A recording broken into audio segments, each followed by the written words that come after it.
Hi friends, welcome back to my new video. आज हम class 11th विषय रसायन विज्ञान अर्धवार्षिक परीक्षा 2021-22 का वायरल पेपर और उसके आंसर्स देखने वाले हैं। अगर आप हाफ ईयरली एग्जाम में पूरे नंबर लाना चाहते हो केमिस्ट्री के अंदर, तो आप इस वीडियो को बिल्कुल भी स्किप ना करें। तो चलिए वीडियो स्टार्ट करते हैं। तो यहाँ पर हम एक एक क्वेश्चन को देखेंगे, तो आपको इस वीडियो को बिल्कुल भी स्किप नहीं करना है। तो सबसे पहला आपका क्वेश्चन आता है कि सही विकल्प चुनकर लिखिए, यानी ऑब्जेक्टिव क्वेश्चन है। इसके अंदर आपको सबसे पहला क्वेश्चन पूछ रखा है कि एफ उपकोष में कक्षाओं की संख्या होगी। आपको बताना है कि एफ उपकोष होता है, उसमें कक्षाओं की संख्या कितनी होती है। फिर आपका दूसरा क्वेश्चन है कि इन तत्वों में से किसका आयतन विभव सबसे अधिक होगा। यहाँ पर आपको तत्व दे रखे हैं Na, Mg, C और F। इनमें से आपको बताना है कि किसका आयतन विभव है वो सबसे अधिक होगा। फिर आपका तीसरा क्वेश्चन है कि निम्न में से कौन सी एंथैल्पी परिवर्तन सदैव ऋणात्मक होता है।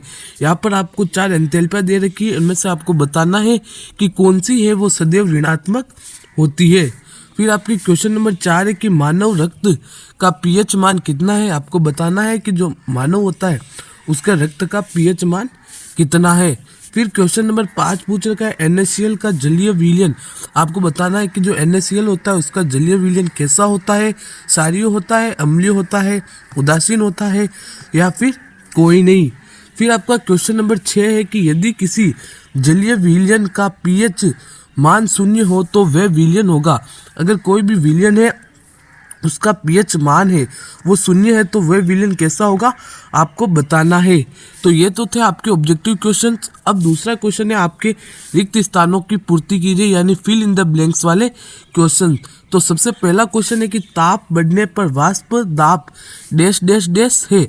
तो आपको बताना है कि जो ताप बढ़ता है तब वाष्प दाब घटता है या फिर बढ़ता है। दूसरा क्वेश्चन है कि एस ब्लॉक तत्व प्रबल डैश डैश डैश होते हैं। आपको बताना है कि एस जो ब्लॉक तत्व होते हैं वो प्रबल अपचायक होते हैं या फिर ऑक्सीकरण।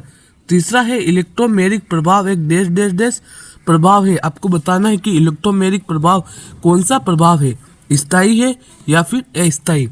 आवर्त सारणी के किसी वर्ग में ऊपर से नीचे जाने पर इलेक्ट्रॉन बंधुता का मान घटता है या फिर बढ़ता है, आपको बताना है।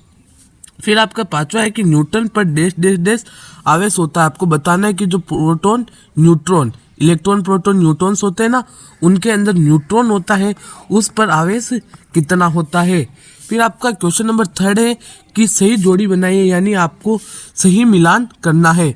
तो इसके अंदर आपको क्या करना है, यहाँ पर आपको 5 क्वेश्चंस दे रखे हैं, उनमें आपको सही मिलाना है कि कौन सा किसके साथ मिलेगा। फिर हम देखेंगे प्रश्न संख्या 4। प्रश्न संख्या 4 है एक वाक्य में उत्तर, यानी कि आपको एक सेंटेंस के अंदर या फिर एक वाक्य के अंदर उत्तर देना है। पहला क्वेश्चन है 0.0025 में कितने सार्थक अंक है। दूसरा, ऑक्सीकरण अपचयन क्रिया साथ साथ होती है, इस अभिक्रिया को क्या कहते हैं। तीसरा है एल्केन का सामान्य सूत्र लिखिए। सोरेल सीमेंट क्या है, इसका उपयोग लिखिए। क्लोरोसिस क्या है। छठा है उष्मागतिकी का मान, उष्मागतिकी का शून्य नियम क्या है। तो ये तो थे आपके एक एक क्वेश्चन वाले। फिर आपका 5वां क्वेश्चन है कि अणु एवं परमाणु में आपको अंतर लिखना है। फिर आपका क्वेश्चन नंबर 6 है रासायनिक समीकरण को संतुलित करने की कौन कौन सी विधियां है, आपको उन सभी विधियों के बारे में लिखना है। 7वां है कि क्वांटम संख्या किसे कहते हैं और ये कितने प्रकार की होती है, आपको बताना है।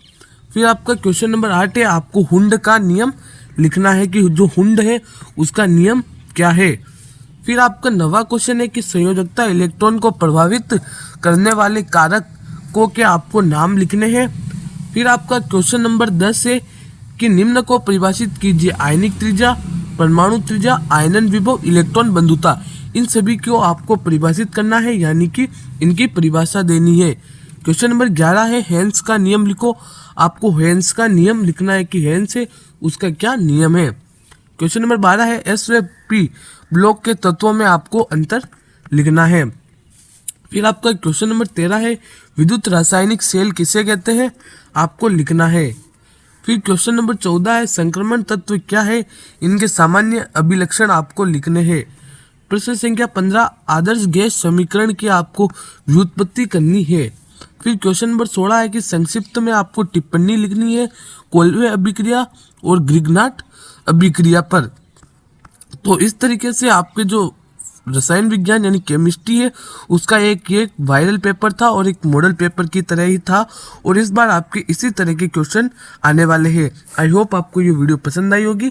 अगर वीडियो पसंद आई है तो इस वीडियो को लाइक करें, शेयर करें, और चैनल पर पहली बार हो तो चैनल को भी सब्सक्राइब करके बेल आइकन को प्रेस कर दीजिए, जिससे आपको आगे आने वाली सभी वीडियो की नोटिफिकेशन सबसे पहले मिले।